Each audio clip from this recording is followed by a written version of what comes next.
Voltamos então para o segundo bloco do Diversidades e hoje colocando em xeque, colocando na mesa o assunto que está muito doído na nossa sociedade. É um assunto que nós temos que refletir, temos que pensar, temos que tomar uma direção. E as pessoas que estão aqui são exatamente as pessoas que estão aí para auxiliar. É a Brigada Militar, é o delegado, a capitã e as integrantes do CRAM. Então, nós estamos aqui debatendo este tema. Já colocamos, já explanamos a situação, tanto com dados de Arroio do Meio, como com dados mais nacionais, e o delegado vinha complementando uma ideia e a nossa advogada ia complementar o pensamento. Tu podes retomar a ideia? Sim, então o Dr. Marcelo estava mencionando a questão das idades e como as pessoas reagem em determinadas idades a essa questão da violência doméstica, né? Os mais jovens são mais, vamos dizer assim, mais rápidos, mais, tem os rompantes, e os mais velhos têm uma dificuldade em assimilar, então, esse período de separação, né? Mas eu estava pensando, quando eu estava falando daí, né? Se a gente tem os mais jovens, né? Os rapazes mais jovens que têm esse tipo de comportamento violento, não vão ter, talvez, com essa menina de agora. Por que isso? Porque a questão da informação para esse público, ela é muito mais rápida e ela está muito mais presente nos meios de comunicação, nos mídias e tudo mais, do que o pessoal mais, um pouco mais de idade, né? Mas ela é capaz de segurar. Na primeira, ela vai botar o pé e vai dizer, para aí. Mas ele vai continuar. Na próxima, até ganhar um para de quieto mesmo, né? Até que alguém que vem e dá uma barrada, né? E a questão dos mais velhos tem um lado bem interessante também, né? Realmente, eles têm essa postura, né? Vai lá, não vai gostar, vai se vinha naquele ciclo de violência, né? Ele vai aprontar depois, né? Tem essa possibilidade realmente, né, de praticar um feminicídio, uma violência mais grave e se matar. Mas tem o outro lado também. Quando ele resolve se separar, ele não está preocupado no que a mulher como ela vai ficar, o que vai acontecer, e vem o outro lado da questão. E ela, por sua vez, vai dizer, vai. Né? E muitas vezes a gente percebe assim, ó, que elas acabam até nem se preocupando muito com os direitos que elas têm, né, a partir do divórcio, só pelo fato de se livrar. Libertar-se. É uma coisa muito... chega a ser triste assim da gente ver. Né? Então as pessoas mais velhas, né, a postura de um e a postura do outro, né, do homem, da mulher, nessa situação, ela também é bem diferente. Né? Então, por isso que hoje a gente fala muito também nessa ideia, por exemplo, dos divórcios grisalhos, né? Quando as pessoas estão mais velhas e vão rompendo as relações a partir dos 50, 60, 70, né? Com essa idade, porque elas estão nesse meio, né? Do mais jovem, do mais antigo, e aqui, como é que eles vão reagir? Né? E como é que essas pessoas também vão reagir, vão evoluir enquanto pessoas, né? Sozinhas, depois, sem mercado de trabalho, sem, né? Todas aquelas complicações que a gente vê depois. Isso. Né? Os números que a gente apresentou aqui na mesa, eles impactam, eles chocam, né? E a grande maioria dos feminicídios deste ano 20 até o momento foram praticados por homens. Eu pergunto ao delegado e ao tenente, é cultural, né? É cultural a ideia do homem provedor, a ideia do homem protetor. Em que momento há essa virada de chave em que o protetor passa a ser o agressor, o dono, o controlador, rompendo com o respeito e com essa coisa de não saber ouvir um não quero mais. O que acontece? Eu não sou psicólogo, né?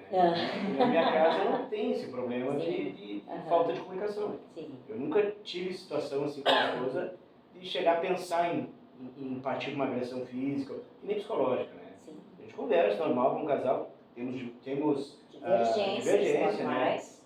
Nós concordamos em discordar em alguns sentidos, mas nunca partimos. Então, eu não sei dizer assim para ti o que seria, eu não consigo... Mas vem da educação, tu pensa que vem da educação, que Tem vem muito da parte de cultura e o que é perpetuado que às vezes o jovem passou em casa, né?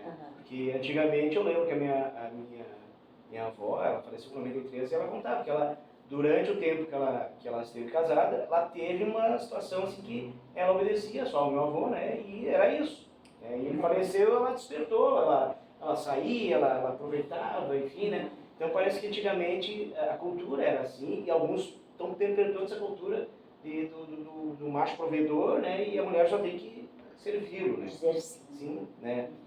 Mas assim, a questão do feminicídio, nós atendemos o pós, né? Muitas vezes a gente não sabe o que se passa dentro dessa família. Né? Então, o homem, ele não mata muitas vezes na primeira discussão, né? Na primeira vez, nem na primeira agressão. Né?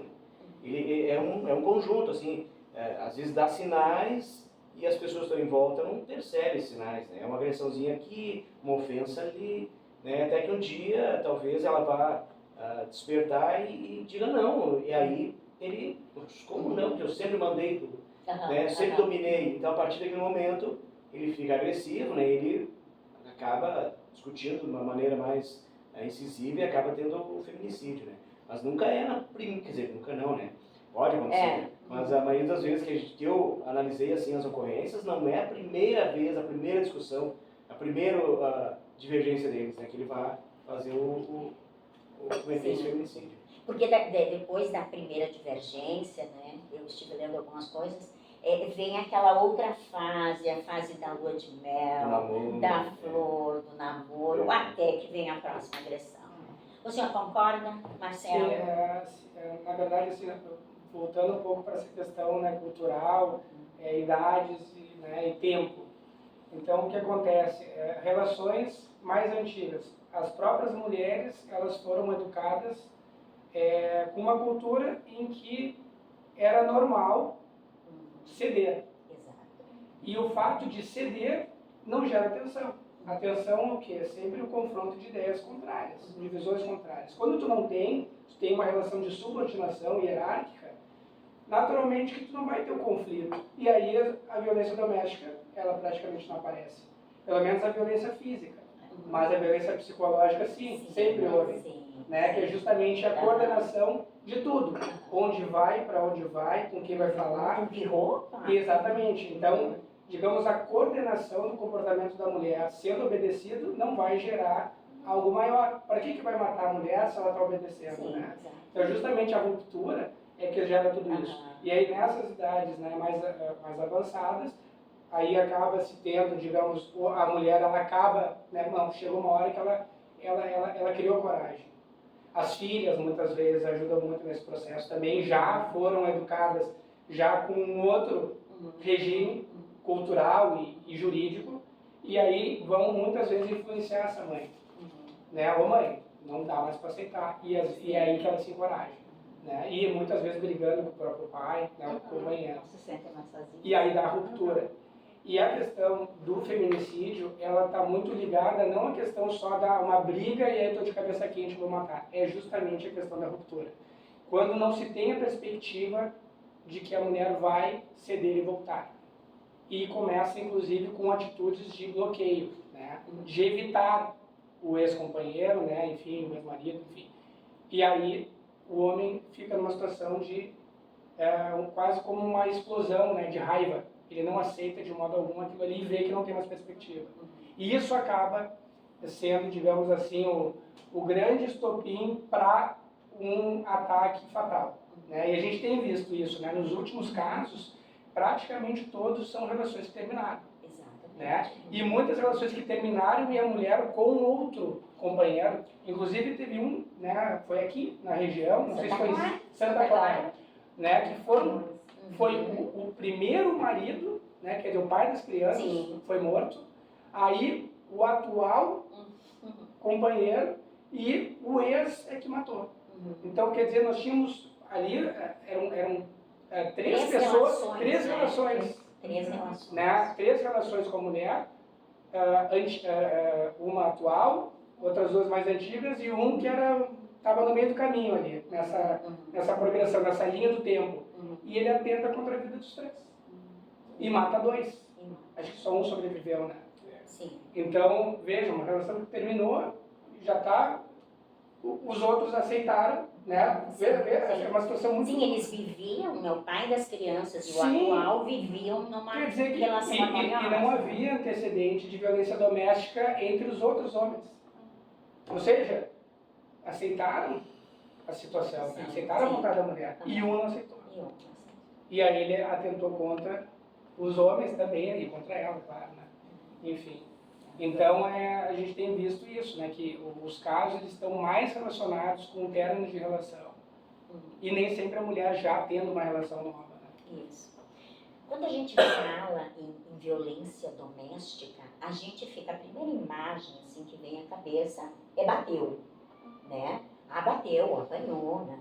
Mas não é só isso, né? A violência doméstica se dá de muitas outras formas. Eu queria que vocês falassem um pouquinho sobre isso. O que vem mais, o que vem por trás dessa violência doméstica? E assim, quais os sinais que evidenciam aquela mulher está em perigo? Como faz? Perfeito, acho que a violência, a própria Maria da Penha não traz só a física, né? Ela traz demais violências aí pra gente conversar. Então, como os colegas falaram, né? O feminicídio ele é só a ponta final, né? É o término de uma sequência que vem acontecendo. Começa, né? Daqui a pouco na violência verbal, na violência psicológica, perseguição, moral, né? A moral, né? Aquela violência que persegue, que quer saber onde tu vai, quando tu vai, com que roupa tu vai, que horas tu chega, que horas tu sai, né? Muitas vezes a gente vê casos, né, de que chega a botar câmera, né? Recentemente a gente viu uma menina que estava acorrentada dentro de casa, né? Por tanto, esse querer saber onde está, onde vai. A gente vê violência patrimonial, né? Não é difícil a gente ver, principalmente no interior, né?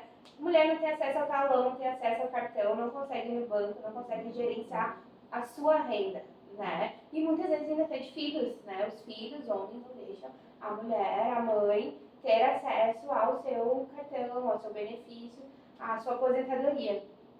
Violência patrimonial, né? Quer dizer, para ela acessar, para ela ir lá no mercado e comprar, fazer a comprinha do mês, ela tem que justificar para ele, né? Eu preciso de tanto para gastar tanto em tal lugar, em tal horário, com tal pessoa, né? Então, tudo isso constrói um cenário de muita violência, né? E aí, quando a mulher muitas vezes chega pra gente, ela chega em caquinhos, a gente diz, né? Se questionando, né? Se tudo que ela viveu estava errado, se tudo que ela viveu foi sempre uma violência, mas sempre, muitas vezes, empurrada pelas filhas, né? Porque as filhas vêm e começam a se questionar, ampliam as relações, né? A amiga já vai lá e diz que não, que tá errado, que como assim, isso daí não tá certo, e aí elas acabam acionando, né? Muitas vezes. Então, esse cenário de violência é um cíclico, né? Então, a gente tem a violência que começa com uma briga, começa com uma perseguição, a mulher começa a questionar, o homem se sente, né, nessa ruptura, né? Confrontado, parte para uma agressão, né? Aí aciona os órgãos necessários, a mulher faz todos os registros e daqui a pouco ele começa a ligar, né? A mandar recado, às vezes por terceiros, pela irmã, pelo padrasto, por tio, dizendo que foi só naquele momento, né? Foi só aquela situação, né? Eu tive, o dia foi pesado, foi um rompante que eu tive, né? Descarreguei em ti sem querer e ela volta. Né? Volta pra Temos que ir para mais um intervalo, lembrando que a Seleto Mercado está conosco no patrocínio desse programa, em que estamos falando sobre a mulher, sobre a saúde da mulher como um todo, a mental, a emocional, a física. Seleto Mercado, nosso parceiro. Até mais.